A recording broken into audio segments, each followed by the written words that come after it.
Hey everybody, welcome back to Jay's Fifth Down, the football podcast. I'm your host, of course, Jay Gay, and I'm here with Nick Winkler, works for the Locked On 49ers podcast, covering the San Francisco 49ers out of California. Nick, thanks for joining us today. We got a lot to get into, but I appreciate you coming on.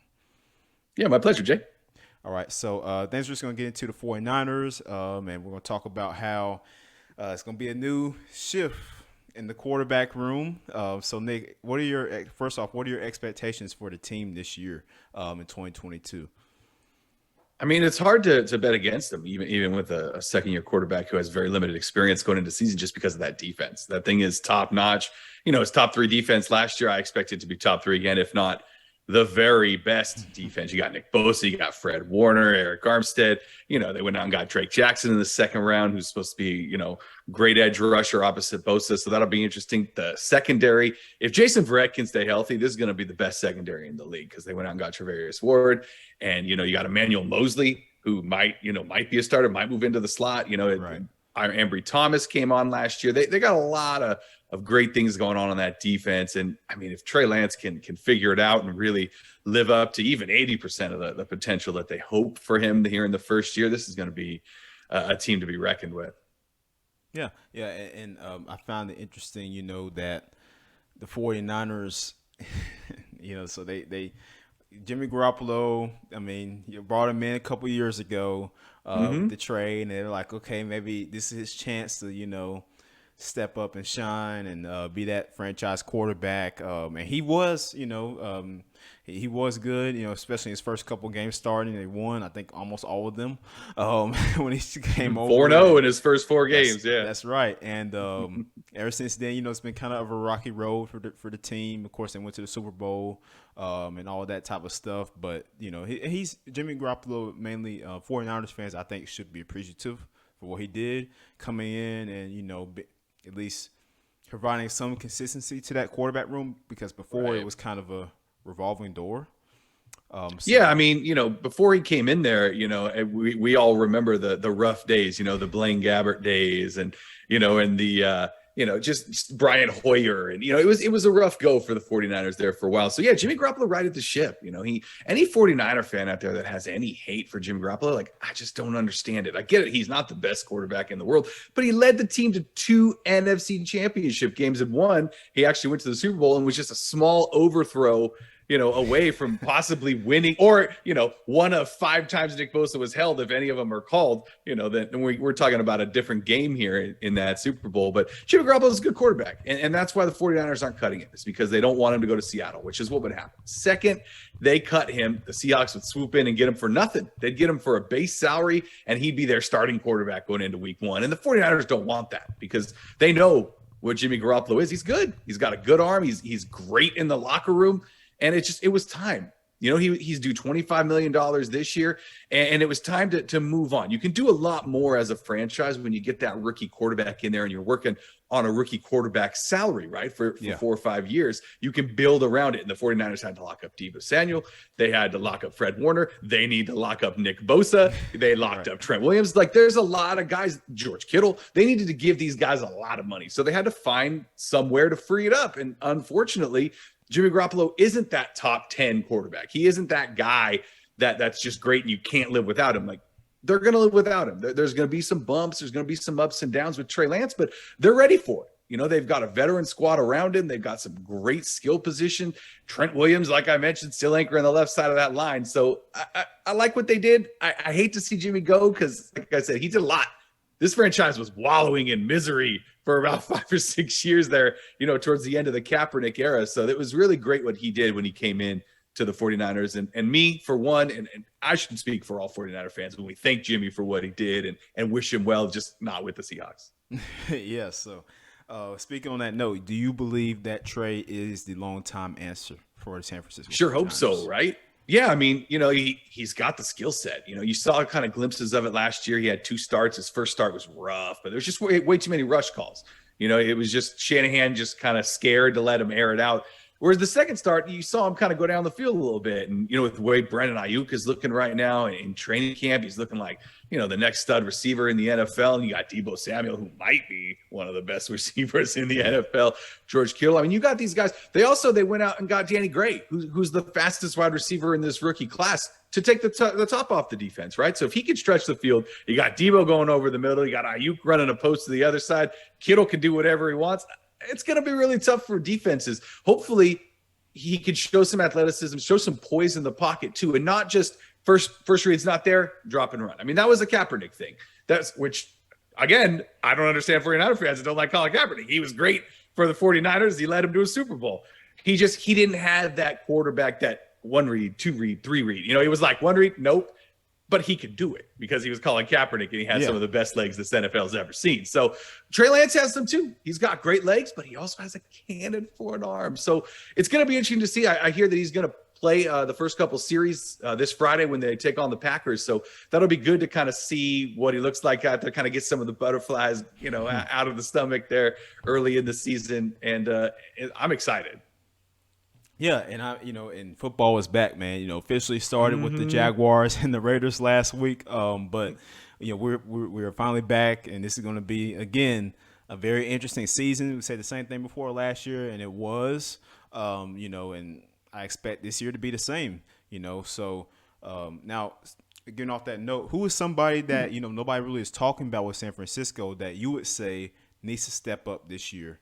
That is going to help propel the team, contribute to the team being successful? That's a good question. I mentioned Trent Williams on that offensive line. He's kind of the only guy that they can count on 100%. Lake and Tomlinson, their left guard, left for some big money. So Jalen Moore, a rookie from last year who just looked lost last year. Apparently he's looking really great in camp right now. So that's going to be that left guard position. The right side with McGlinchey, he was out all last year with an injury. That'll be interesting too. Who's going to step up at center? Is it going to be Daniel Brunskill, who's played center? He's played guard. So to me, it's that offensive line. It's more specifically the interior offensive line. They need to step up. They need to protect Trey Lance. They need to make sure that Elijah Mitchell's got running holes. The 49er offense is a lot of RPOs. It's a lot of quarterback, am I going to hand off or am I going to pass? So he needs that time. He needs a few seconds to figure it out. And so for me, that does it. I think a lot of guys, I mentioned the defense already. A lot of those guys are tried and true. They're not guys that really need to prove themselves. They've already proven themselves in the NFL. Same with the offensive skill positions. I mean, Brandon Ayuk, like I said, people are talking about him a lot right now because he's the star of training camp. Can he bring that to the regular season? Because they drafted him early. He was a high draft pick, and he's supposed to take that next step, right? Now's the time when wide receivers really show that they're meant to play in the NFL, and he's shown it in practice because he spent the whole offseason with Trey Lance. Deebo Samuel couldn't do it because he was in the contract negotiations, and he was requesting trades and scrubbing his social media and doing all that. Brandon Ayuk was out there working on timing with Trey Lance, and it has shown up here in the first week and a half of practice. So hopefully that is something to me that could be huge. I mean, if he could even be a top 20 wide receiver in the NFL, that would really just open things up for Deebo Samuel, for Elijah Mitchell. George Kittle won't have to block as much. He can get back out and start making receptions. It's like I've said it a few times. I'm probably going to say it 10 more times during this thing. I'm so excited. As we all are. And I do believe if San Fran can get everything together, they were in the NFC Championship game last year. Just last year. Yeah, and the roster has improved since then. So, it's just a matter of can they get past, which I'm about to talk about here in a minute, the Rams, which leads me to my next question for you, man. Do you think the Rams are going to repeat this year? And are there any teams out there that can have not a Cinderella season, but a Cincy-rella type season? Oh, I like that. Like the Bengals. You like that? So what are your thoughts on that, man? Yeah, I don't think the Rams are going to repeat. It's really difficult to even just get back to the playoffs the year after you went to the Super Bowl. You're hearing all this stuff about Stafford's arm. Like, that's not what you want to hear from your veteran quarterback, that he's having trouble throwing. That's Cooper Kupp had one of the greatest receiving seasons ever in the history of the NFL. That's not happening again. Robert Woods is gone. This is a team that's they're going to take a step back. Cam Akers is going to be there for a full season. I mean, assuming he doesn't get injured. So that's going to be, a help for them. But there's always that letdown. There's always that Super Bowl letdown. Like, well, we did it. That fire's not as hot right now. And then they might be back the year after next, but I don't see it happening this year. I could see the Cardinals taking that jump. Kyler Murray's a great quarterback. Well, even a team, like Miami, who went out and spent a bunch of money. Like, I could see them jumping up and really, Tua figuring it out. And when you've got Tyreek Hill on your team, there's just a threat anytime he touches the ball that he can take it to the house. So that's a big step for them too. I'm interested to see what they do. I like what Philadelphia did. They went out and got AJ Brown. Like, that was huge. You're giving these stud young quarterbacks stud wide receivers, veterans too, not guys that are just coming to the NFL like, well, we drafted together, here we go. No, these are guys that are tried and true. They've proven it in the NFL, and now they're going to get a new shot to just go to a new area, be the man, and hopefully, work out for their teams. That being said, that's why we love football, right? I mean, the Detroit Lions could go to the playoffs, like, who knows? I mean, maybe not the Lions, like, they might be the only team that can't go, but everybody else, I think, has a pretty legitimate shot. Yeah. I do. I think the Cardinals are an interesting one. I do believe that this year, if they do not, compile a consistent season together, Cliff Kingsbury's job might be in trouble.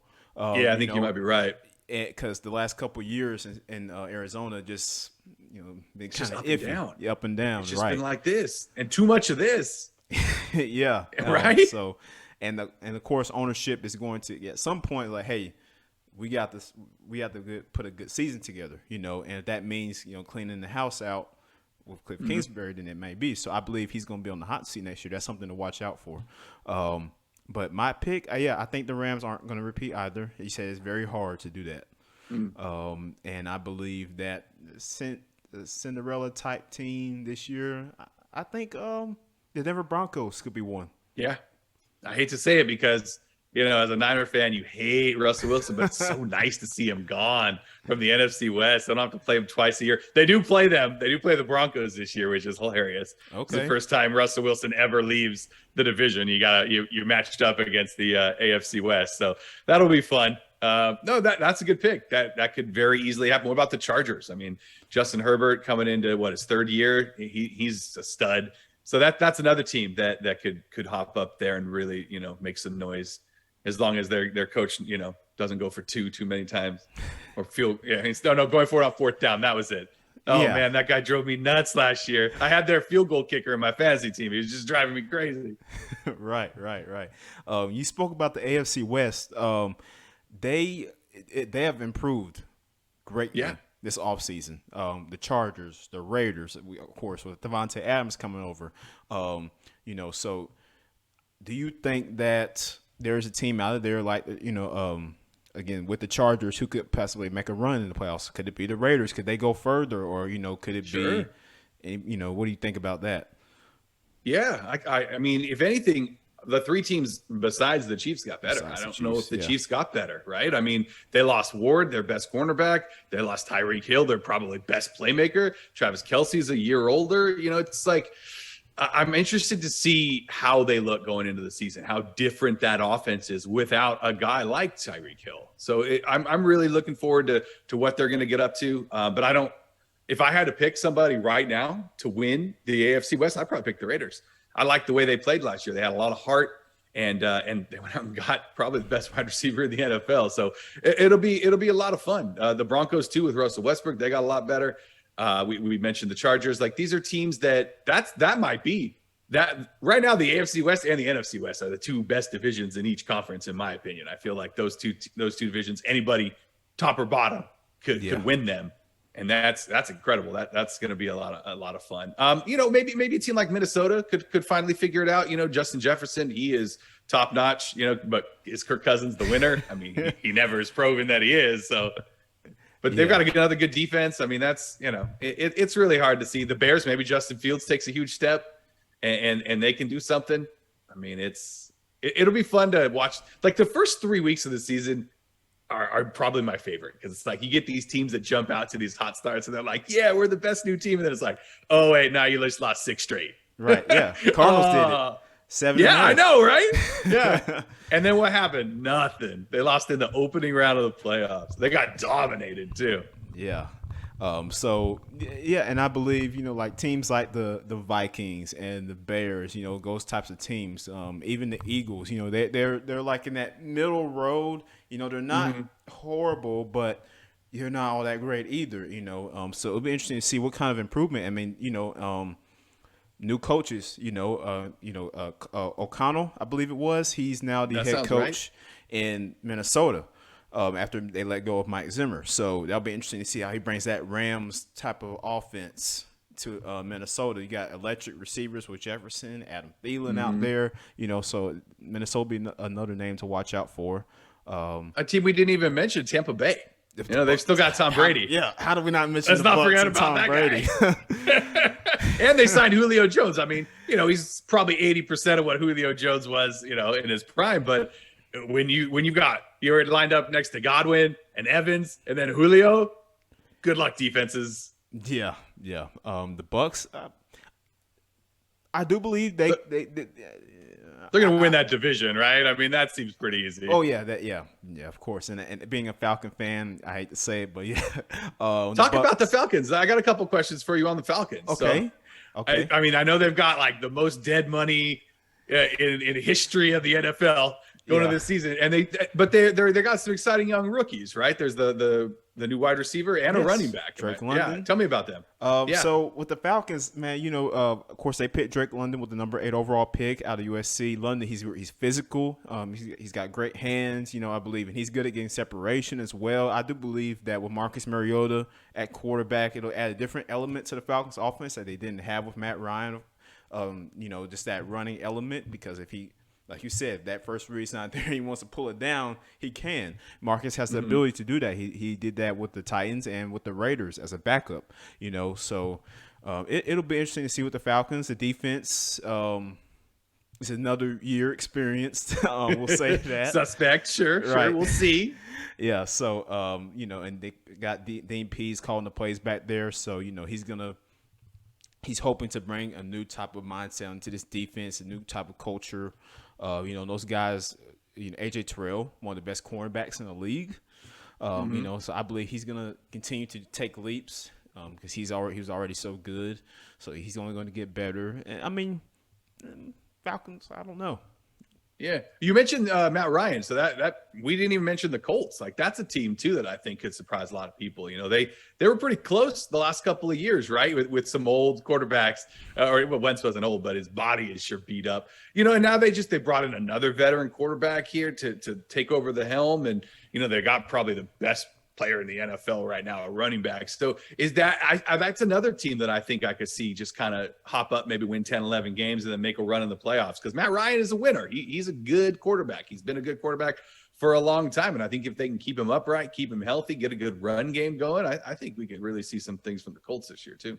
Yeah, like the defense is great. Offensive line, they have one of the best. I believe the best offensive line in the league.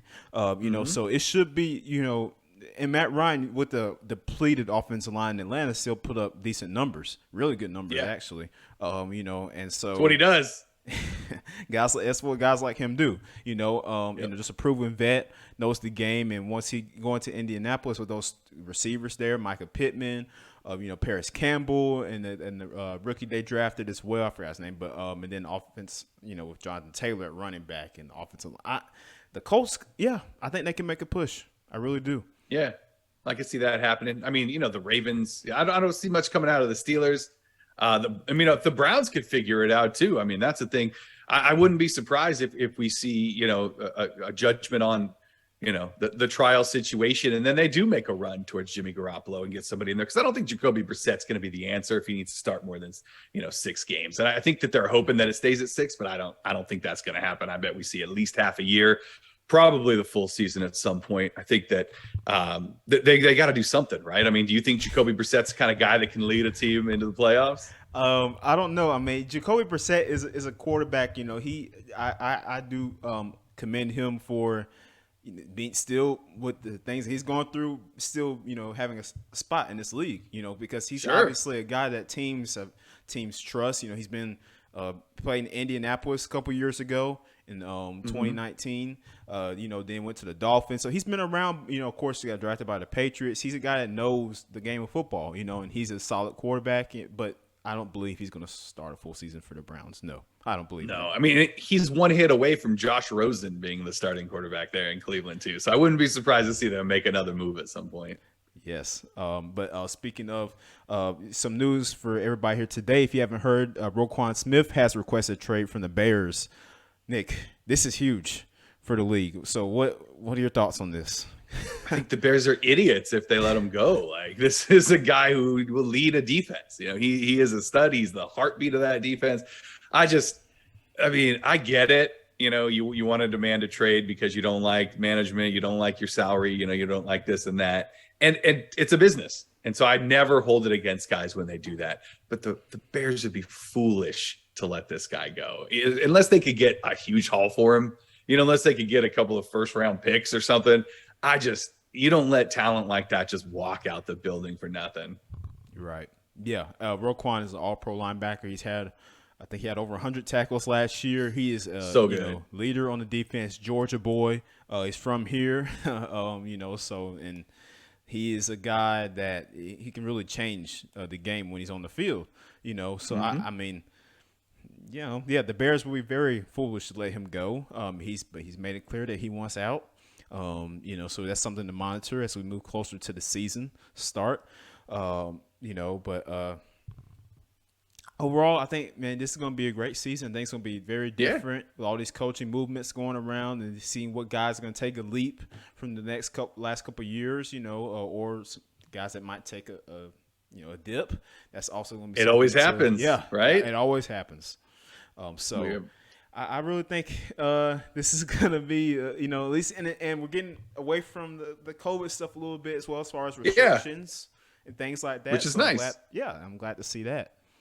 Yeah, there's one thing we can always expect, Jay, going into a new NFL season is that we can just expect anything, right? I mean, we have no idea. We can sit here all day. People can talk and nobody knows what's going to happen. And that's why football's amazing. The best thing about football is it's not a circle ball, right? It's an oblong ball that bounces in all kinds of weird directions. And that is like the epitome of the NFL. You just never know what's going to happen week to week. And that's why they play the game. Yes, and that is the game of football. I believe is the best sport in the whole world. So hey, no arguments for me on that one, buddy. Right, but that about wraps us up here for the podcast today. Guys, make sure you check us out here on YouTube and subscribe. We're also on Apple Podcasts, Spotify, wherever you get your favorite podcast. Also check out Nick's podcast there and Locked On 49ers. You guys check him out there. And we appreciate you coming on, talking some ball with us. Good luck to your 49ers this year, Nick. Yeah, good luck to your Falcons. Well, they'll need it all. But thanks, man, for coming on. My pleasure, Jay. All right.